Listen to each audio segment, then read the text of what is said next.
All right, welcome back, guys. Happy Saturday. We got the Pocket Change Market Report in this video for the week of January 16th, 2021. So what is exactly the Pocket Change Market Report? Well, it's really simple.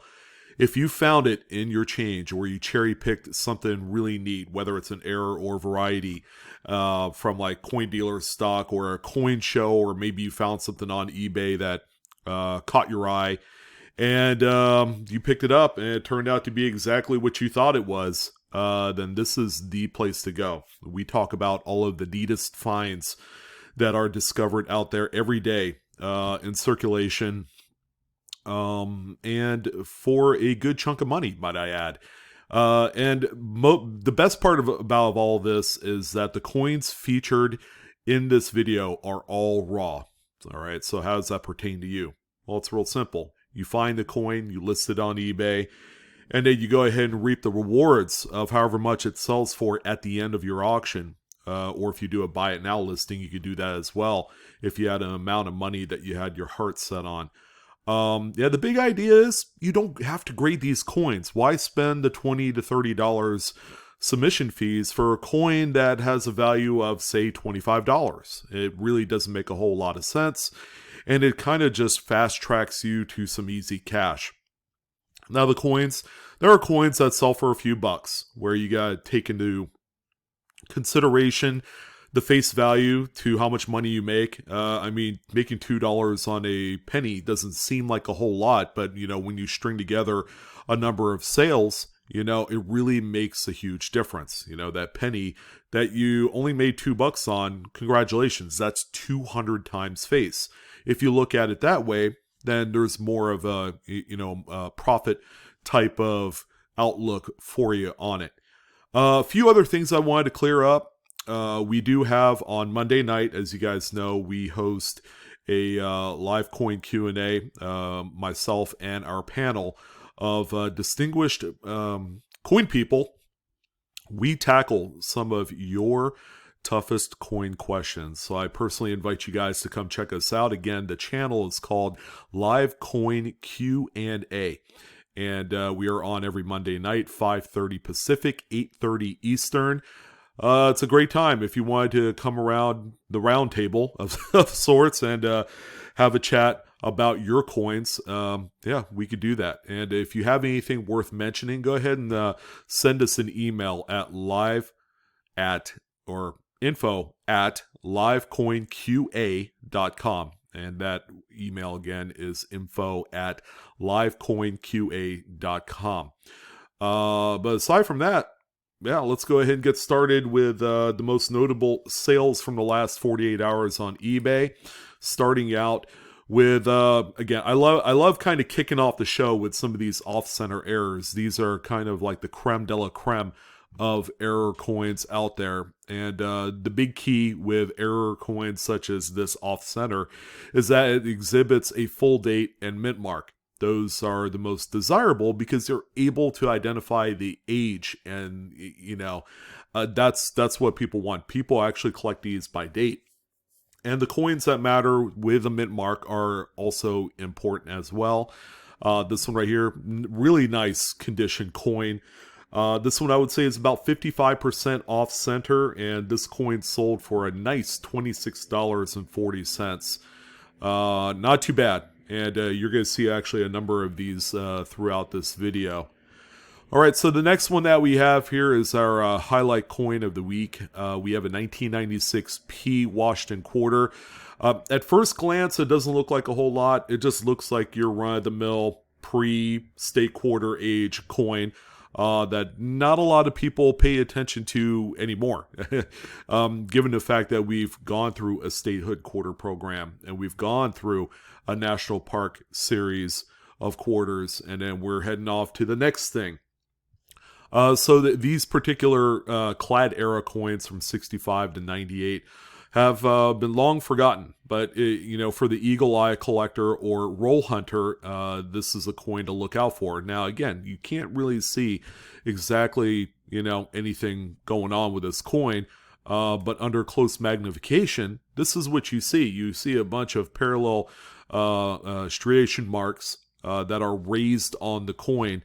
You can even see it in the fields right here in front of his mouth, right here on the bridge of the nose.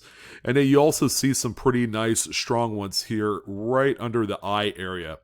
All right, so this is actually die damage. It's referred to as feeder finger scrapes. The feeder finger actually pushes the coin out of the striking chamber after the strike. And if the feeder finger is not properly aligned on the machine, it will actually scrape up against the top of the die. And it will show up as raised marks on your coin. Now, the cool thing about this particular anomaly, this error of sorts, is that they exist on just about every single denomination of coins. So it doesn't matter if you're a Lincoln cent hunter, or a nickel searcher, or a dime searcher, or a quarter, or half dollar.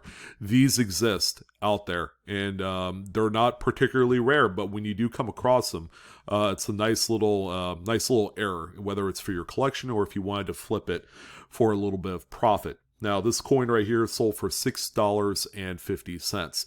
While it doesn't seem like a whole lot, this is a quarter that normally would just get tossed back. The key again is that if you have a really nice magnifier, okay, generally those are going to be like $8 to $10. They're really, really inexpensive, and they're probably one of the tools of the trade in coin collecting. If you need them, I have the Amazon links below in the description box of this video. I get paid a little portion, not a whole lot, but you know, whatever I could do to pass forward the information of some of these important coin collecting tools, that's all that matters. But again, check out for something like this on just about every denomination of coin. And we're seeing a lot of the feeder finger error scrapes on even some of the new coins, like the 2020 National Park quarters. You find them on a few of those. So like the Salt River Bay is one that I see it quite often on there. Okay, so we have a 1984 Lincoln Memorial cent. This one is just a really nice, pleasing off-center coin. It's probably off-center by about 10%. The coin is in okay, decent shape, but again, this is a coin that you can come across in a roll. It's not completely stretched out enough to where it's gonna, you know, stick out like a sore thumb. So things like these, and you can tell it's even got a big old nasty fingerprint on the reverse. But this right here is an obvious pull out of your change. This one right here sold for $16.50. Again, off-center errors, regardless of date, and condition does matter to an extent, but you know, coins like this still worth quite a chunk of money. Here's another off-center error, this time a 1995 Philadelphia Washington quarter. A little bit tougher date to find the off-center type error. Therefore, this one commands a little bit more of a premium. This one is probably between that 10 to 15% off-center rate, and it sold for $40.03. Quick word of note, all of the quotes I'm giving you that have sold on eBay all include shipping as well, whether it's $2, $3. All right, so we have a couple pieces of currency. This is the first one on the list. We have a 1990 series $100 Federal Reserve note. So this is kind of like the outgoing style, what they call the small head. These can be found still in circulation. More likely, you know, you'd have to walk into a bank and just ask for them. And more than likely, they've either held on to them or, you know, they've sent out these obsolete notes for destruction. You know, they'll go back to the BEP and you know, they take care of it from there.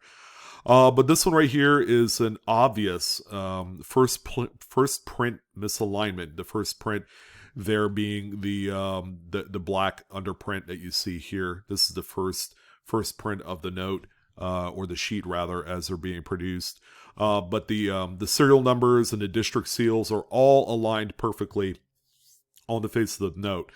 Which is pretty neat. Yeah, you like to see the overlappage of some of those design details, like the serial number over Washington D.C. right here is pretty strong. The reverse of the note is normal, so the second print is, you know, perfectly centered, just about perfectly centered. But anyways, this one here, a best offer was accepted on an ask price of $295. It just gives you an idea of how rare and valuable some of these notes are. And miraculously, this one is not graded. So we have another off-center coin. This time a 69D. This one is in tremendous shape. Full red. This one more than likely was discovered at one point in a BU bag of Lincoln cents. That's generally where you're going to find coins like this. The old BU bags, the sealed ones that come directly from the Federal Reserve Bank is going to be your hot ticket for finding some of the more insane-looking varieties. So the 69D, nice mid-state example, I would say it's about 70% off-center. Sold for $49.95. I believe it was a buy it now hit. Another Lincoln cent. This one looks pretty trashed, but it does have something pretty remarkable. You probably already see it on the obverse. It's a 1936 Lincoln wheat cent. Make no mistake about it, this one normally would be tossed back by anyone looking through their coins. It doesn't really look like a whole lot. As a matter of fact, the lamination, or in this case, clamshell, because there's a split on the edge of the coin that almost separates it in half. It's pretty robust on there, but to some people it looks like damage. This one right here sold for $52.95, which again proves yet again, condition is in the eye of the beholder. If it's a rare type of error or variety, people will still put money into the market for coins that look like this. I mean, it's got obvious damage and the surface is all funny and you got these little pock marks on the reverse. So the coin is, it does have quite a bit of issues.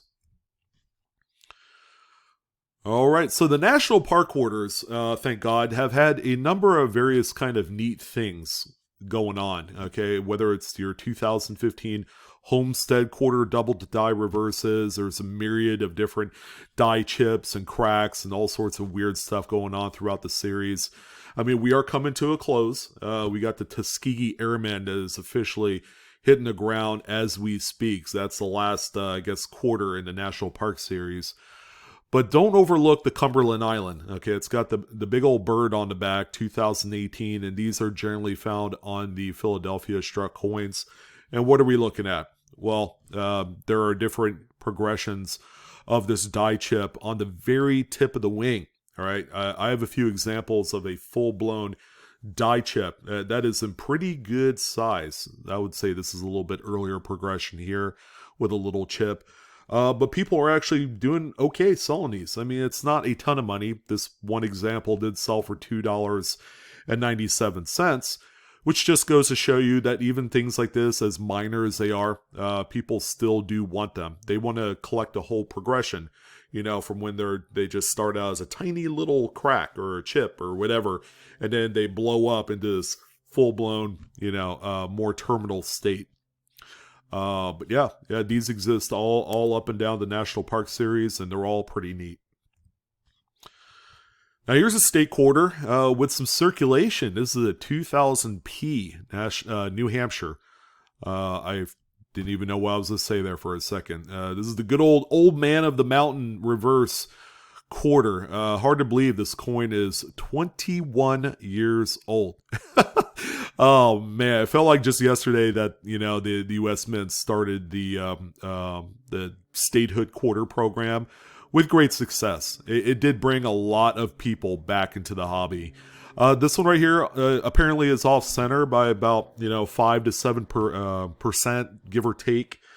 This particular coin here is sold for $33.19. I thought, man, I'm reading that wrong. No, $33.19. Seems like a lot of money, but you don't see a lot of off-center errors within the statehood program. This is just a decent example with circulation and some stuff on the obverse there. So, condition-wise, it's nothing spectacular, but just the mere fact that it is an off-center struck coin means a lot. And again, this is still about the size of a quarter. So you could come away going through a roll of quarters and finding something like this pretty easily. In addition to its condition, which is pretty low ball at this point, this 1944p wartime silver nickel has a few things going on. There's some lamination issues on the obverse, and keep in mind, on the reverse too, you can see this little striation here. keep in mind this is a regular occurrence within the silver wartime nickels. So it's nothing rare, nothing that's gonna set the collective coin world on fire. But this one right here is notable, for what it is, and it sold for $10.99. I suppose you could do a whole lot worse. Now, if you were going to search through wartime nickels like a coin dealer, okay, they are asking about what, $1.85, $2 a pop for these things. So, your initial investment is going to be a couple bucks. And they're very easy to find. If you want to make some quick money, and make about 4 to 5 times your money, these laminations definitely are worthwhile to find. Only in the wartime silver nickels, I think, but because of the fact that it is, an exclusive 5-year kind of range in which they did something different for the composition, kind of like the 43 steel cent, is interesting to people, and that's why they pay up for things like this. All right, so here's another lost and forgotten quarter, 1985p. We don't pay too much attention to these coins anymore, but maybe after this video you should. Now, you probably see the feature in question on this that kind of like makes all the difference in the world. It's got a really nice cut right there on the rim that actually goes into the Y of Liberty.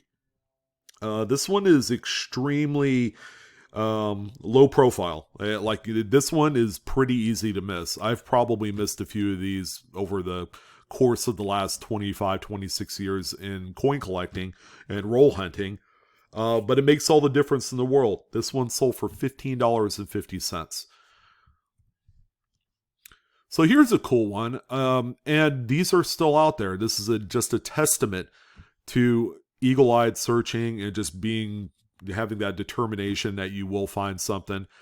This is a 1970s small date Lincoln cent that is in pretty gosh darn good shape.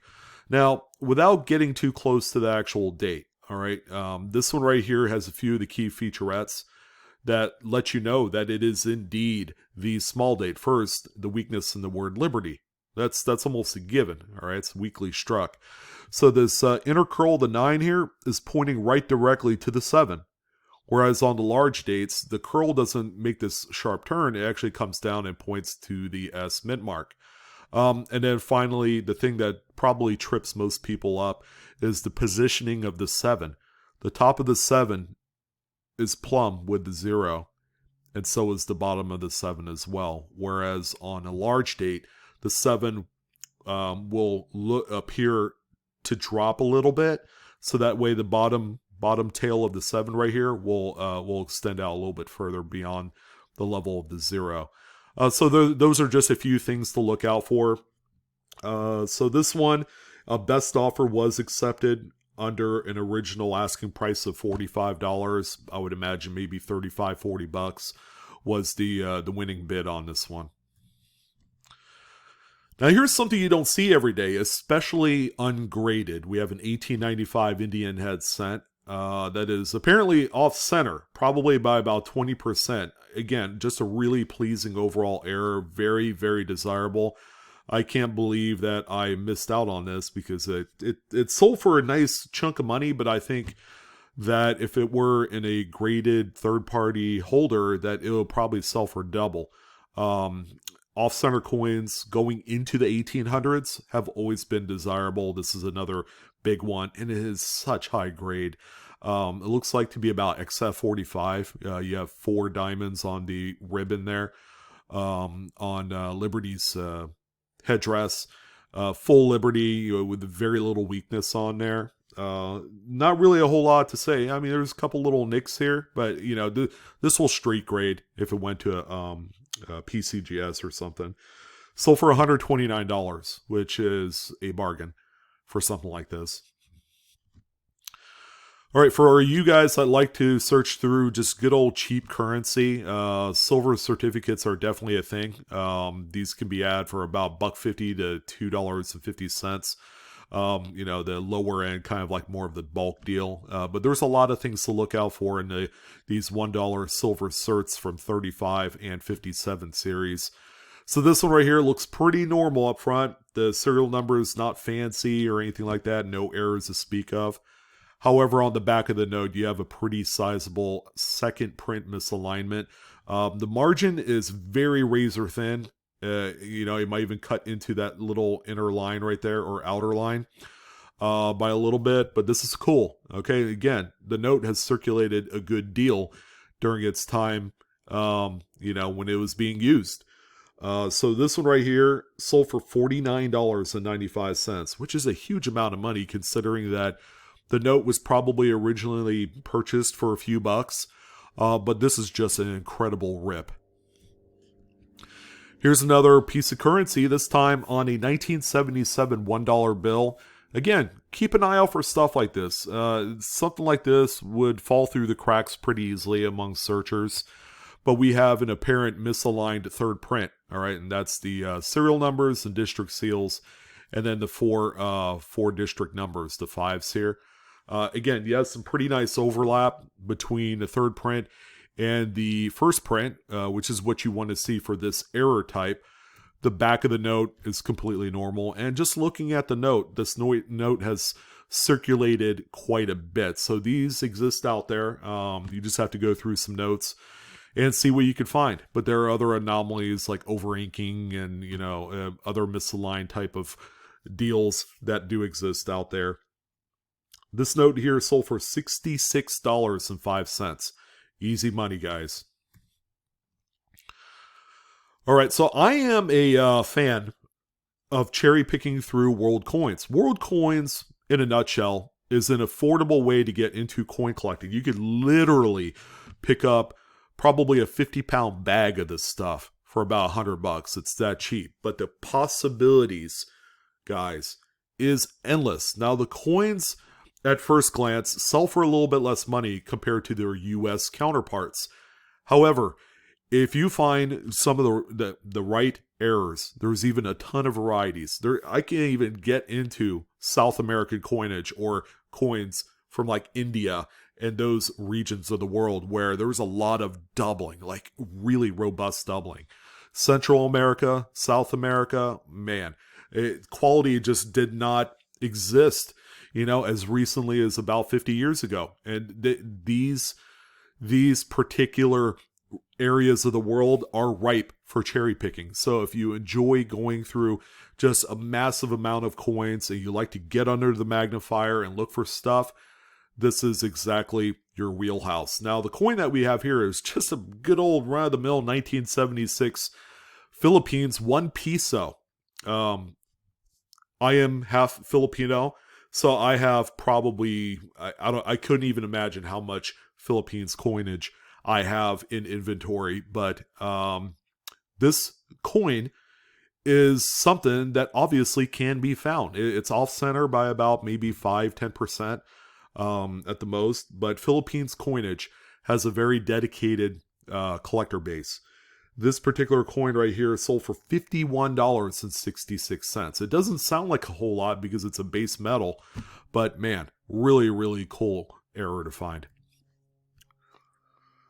So we have a few, toward the back end of the PCMR, we do have a few listings where a lot was sold. Okay, this is one here. It's not 4 coins. Okay, so I just wanted to let you guys know it's actually 2 coins, 2 obverse, 2 reverse images, and they were just kind of mated together into one image.